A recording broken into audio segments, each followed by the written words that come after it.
la banque va vous demander des références au niveau du panneau. Et l'intérêt du panneau Thaleson, c'est qu'il est référencé et qu'à partir de là, les banques vont accepter forcément de financer ce type de projet. Donc, l'organisme dont je vous ai parlé, c'est Bloomberg. Donc l'intérêt, c'est que chacun d'entre vous peut aller sur Internet, taper Bloomberg et voir la liste de tout. Bloomberg, c'est B-L-O-O-N-B-E-R-G.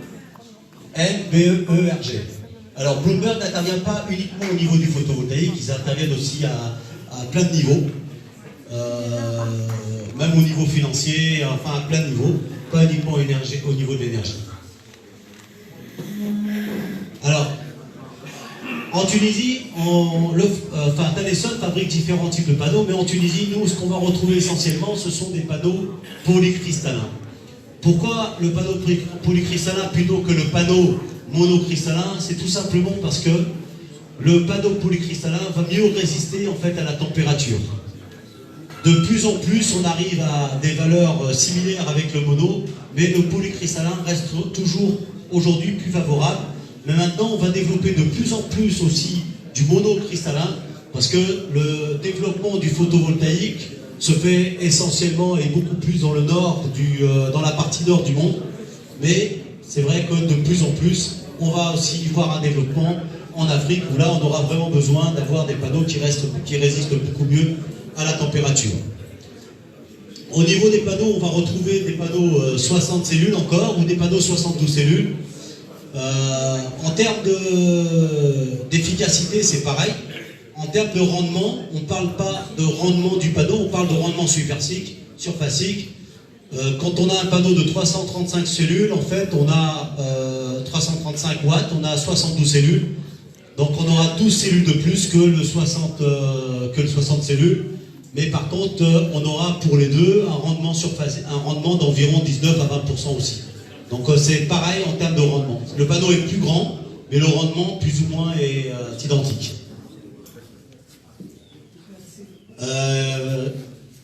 Des questions?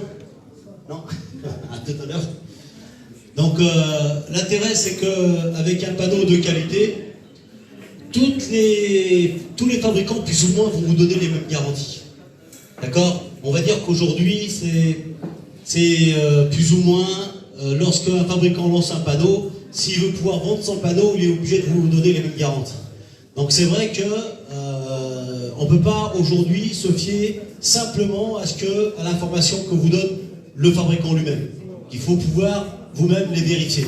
Parce que la plupart des fabricants vont vous donner finalement une garantie linéaire contre tout défaut du panneau au niveau du cadre, boîte de jonction, verre, etc. Une garantie produit de 10 ans. La plupart des fabricants vont vous donner une garantie de performance de 20 ans ou 25 ans, et même 30 ans parfois. Donc la garantie, on va dire que si vous comparez uniquement la garantie sur un panneau, vous allez vous rendre compte que pratiquement tout le monde donne les mêmes garanties. Donc c'est pas forcément rassurant pour vous, dans le sens où finalement vous vous dites, du moment que j'ai la même garantie tout le temps, pourquoi je vais prendre ce panneau qui est plus cher, alors que celui-ci est moins cher et me donne les mêmes garanties. Donc moi je comprends et je me mets à la haute place que c'est pas évident de faire un choix. Et c'est par contre la raison pour laquelle il est bon pour vous de faire des recherches de votre côté, de faire des recherches qui consistent tout simplement à vous rapprocher d'organismes qui eux ont pour métier en fait de faire ce travail et de comparer les panneaux. Donc entre autres, vous avez, alors après il y a aussi les certifications, mais quand vous regardez en Tunisie, tous les panneaux aussi, pour pouvoir être vendus, doivent être certifiés par le TÜV, par un organisme certificateur, mais en plus doit être homologué par l'Agence nationale de la maîtrise de l'énergie. Donc si vous voulez en fait après faire le bon choix, il faut vous fier à des organismes mondiaux qui eux en fait font des tests sur les panneaux, sur leur fonctionnement par rapport à l'environnement, et qui font des tests aussi sur la durée de vie, etc. Et l'organisme Bloomberg fait partie de ces organismes qui classifient les panneaux, et Thaleson fait partie de du classement parmi les 10 premiers panneaux au monde. Ce qu'on appelle, au niveau des panneaux, c'est ce qu'on appelle le Tier 1. Le Tier 1. Donc ça, c'est quelques petits exemples. Hein. Une installation en Thaïlande de 15 MW. Donc une petite installation de 1,75 MW en Thaïlande. Au Japon, 3,5 MW. Des toutes petites installations de 250, 274, 13 MW 20 MW en Allemagne, 13 MW en Angleterre.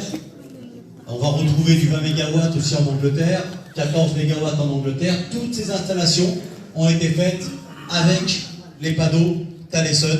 Donc c'est généralement ce qu'on va retrouver au niveau de l'onduleur, des productions de 8,5 gigawatts avec watts au total. Donc des fabricants de panneaux vont faire un peu moins, mais ça représente quand même des puissances qui sont énormes. Voilà, merci beaucoup pour votre écoute. Et bon, je laisse la parole à